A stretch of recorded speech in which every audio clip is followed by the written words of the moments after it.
Hey, what's up people, how are you? My name is Micaerys and welcome back to a new Dungeons and Dragons video. I know that not a lot of my followers are fans of this game, but I like it and I can do videos of whatever I want, so I can only hope that someone out there will find this interesting. If that's the case, enjoy it!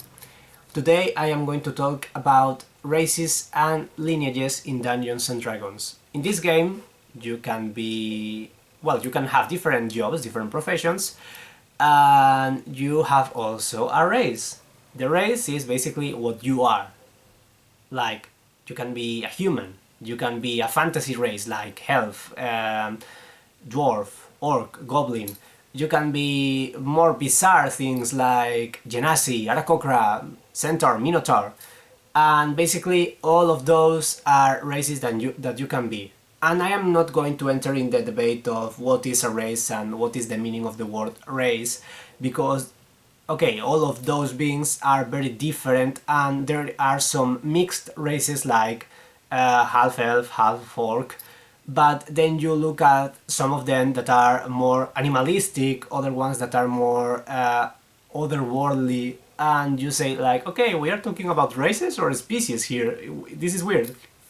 And Wizards of the Coast, the people that manage all the D&D stuff, realized that maybe they have to give the players more freedom to manage their races, and in a book called Tasha's Cauldron of Everything they created the option of customized lineage that basically allows you to combine characteristics that different races have to basically create your own.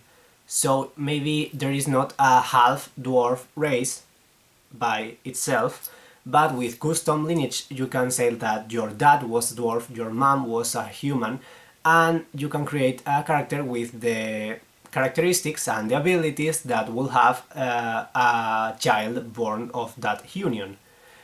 And then we have lineages. The lineages. In another book, Van Richten's Guide to Ravenloft, they gave us the lineages, the Gothic lineages, because it's a very spooky book.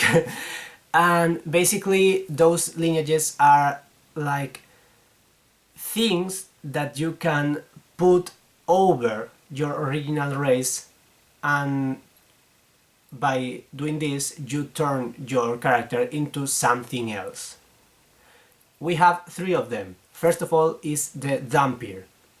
That is basically a guy, a person that is part vampire, either because one of their parents were bitten by a vampire or were the vampire, or because of some kind of incomplete transformation they were born as a vampire instead of a vampire, sorry. The thing is that the vampire has some abilities similar to the ones that a vampire has, and they have also some kind of hunger that they have to avoid or give up to. It depends on the player, I guess. But they are still alive, they are not a fully undead person, and you can have a vampire as your character. Then we have the Hexblot. The Hexblot is a person that, because of a bargain with a fake creature, mostly hags, because those are the ones that make a lot of bargains, but not necessarily hags. It's usually seen as the Hexblots are half hags, but this is not always true. A half hag can be a Hexblot, but not all Hexblots are half hags. Any creature, any fake creature can make a deal with a person, either a human, a dwarf, a gnome, whatever, and the result of this bargain may be, oh my god, I can't have children, help me, or oh no, I need help with the animals of my farm, please help me. Any of those deals can make a baby be born as a Hexblot. Basically, that baby is a fake creature from birth. They have double pointed ears, if that makes sense, like instead of a point in their ears they have two. And they have elder cross, that is some kind of natural crown that grows out of their heads. They have some magic on them, they have these Elder Cross, they are very cool, and yeah, any race can become or give birth a Hexblot. And lastly, we have the Reborn. Reborn are people that basically should be dead, but they aren't. They came back to life, maybe to their old body, maybe to a completely new one, maybe it's not even a body, maybe it's like a doll made out of wood, or maybe it's a robot. And they have like glimpses, flashbacks of their old lives, and that give them like certain abilities that they used to have, and now they can only access to them like briefly. Okay, these three lineages have in common that any race, any existing race, can access to them technically, and obviously if the DM allows it. But this makes me think that there are a lot of races that existed for a long time, that are very similar to these lineages, in the sense that, oh my god, they are human and something else. And I'm not talking about the half something races like, oh my god, the half elves, half orcs, the shifters that are the offspring of werewolves or whatever, shapeshifters basically. But I am talking about something else. It's also very human-centric, in the sense that, oh yeah, this is a human and something else. And I ask, why can't it be a dwarf and something else, or an elf and something else? It is true that some of them have lore related with that. For example, the Yuan-Ti are a race, they are their own race already, because originally, many centuries ago, they were a human empire that made like sacrifices to serpent gods or whatever, and they became snake people. So they are not part human, part something. They have been like these snake people for generations. So they are their own race already. But anyway, thinking about this, I came with the idea that 4 actual races could become lineages. Of course, I am just a person in the internet, a random guy, so I have no authority in this subject, but this is just an idea that I offer you. Maybe you don't like it, or maybe you are already doing this in your own games. Of course, this is something that you have to talk with your players or with your DM, depending on if you are organizing or playing a campaign. And well, this is my idea of the new lineages. First of all, we have the Tifling. The Tifling is a person that is part devil, part fiend, part hellish guy. Basically, they are born usually because of a deal with a devil, or because of a relationship with a devil. And, well, they look very outstanding in the sense that they have colorful skin, they have horns, sometimes they have tail or claws or even wings. And even though the rules technically describe them as, oh, they don't fit in society, they are so weird, people love Tiflings, like a lot. The whole community of D&D agreed that, hey, we love Tiflings and you have to deal with it. So yeah, they are very popular, and they are very much like Hexblots. They are born from a relationship with an not mortal being, or because of a deal with said being. So instead of putting it like, oh yeah, they are human that became Tiflings, blah blah blah blah blah blah, why don't open the option for it to be like an actual lineage?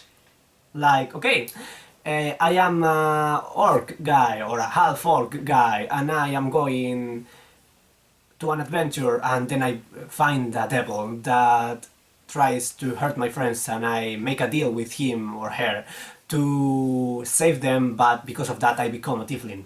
So yeah, you were playing a half orc, but now you are a Tifling, and that's okay, and that's mechanically logical, and you don't have to try to find a way to make logic to that, because there is already a system of lineages that gives it sense. Then we have the Asima, that is basically the opposite of the Tifling. It's a person that is marked somehow with celestial influence. Maybe they are the reincarnation of an angel, maybe God touched the mother in the forehead when she was pregnant and said, your child will be very important, or whatever. The thing is that that baby is born, that baby is part celestial, that baby can give holy energy to the room, or can even grow wings for very short periods of time.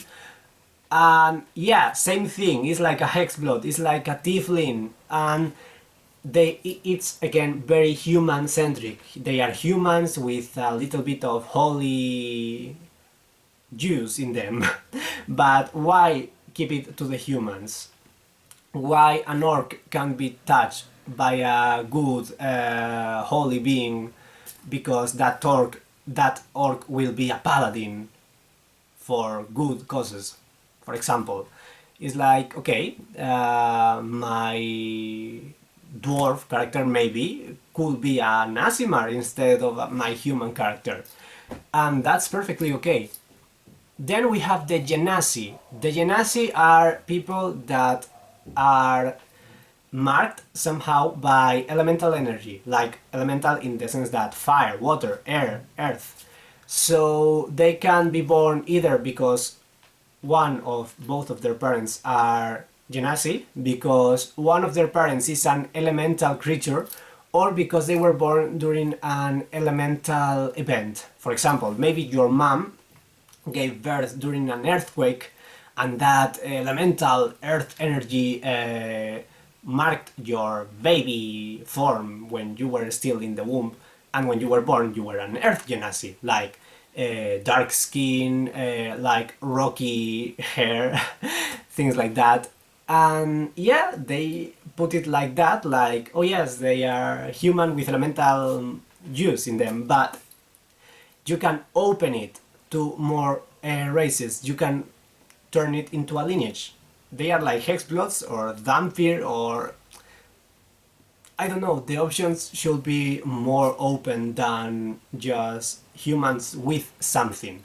Last but not least, we have the Kalashtar. The Kalashtar is a race that is specifically from the world of Eberron, but of course you can put it in another world if your DM and the players are okay with it. And they are people that have inside of them some kind of psionic, psychic entity. In Eberron, for example, they are quarries, that they are like psychic beings from the plane of dreams, something like that. But maybe they can be another thing in another world, in another setting. Anyway, the thing is that except for that psychic entity inside of them, they are just people. They are described like humans, but a little bit taller than usual. Okay, so if the only thing that made them different was the entity inside of them, why don't make it a lineage and open it to other races? Maybe a Kalashtar can be born in a, I don't know, in a family of dwarves. It's like, for example, put that your family suddenly becomes royalty and one of your uncles become king, and you can say, oh yeah, my family gave a lineage of kings. That doesn't mean that your family is not human anymore, and now you are kings as a race. That means that your family of humans have a lineage of kings. And this is the same thing. My family of dwarves have a lineage of Kalashtar, because maybe one of my uncles absorbed a psychic creature, and now he is a Kalashtar, his son is a Kalashtar, his grandson is a Kalashtar, something like that. Of course, lineages are a little bit complicated in the sense of mechanics, because it means that when you become the new thing, the lineage thing, you lose some of your original abilities in order to gain the new ones. For example, maybe you were an elf and you have some magic because you were a high elf, but now you are a Hexblot, so you lose your high elf magic, but you gain your Hexblot magic. And with this will be the same. Maybe you were, I don't know, a gnome with a little bit of illusory magic, but you become a Genesee, and you lose that illusory magic, but you will gain the ability to summon fire. That's cool. It's like a balance thing. You lose part of your abilities that you had when you were that race in order to gain the new ones of your new lineage. So, in conclusion, I think that those four current races could be treated as lineages, and I think that mechanically it will work very well in any campaign or setting, I think.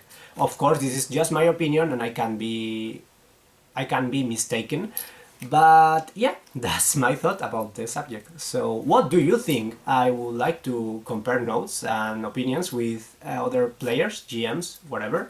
So feel free to write it in the comments. Anyway, I loved to talk about this. I think it's a very interesting subject and I hope you enjoyed it as well.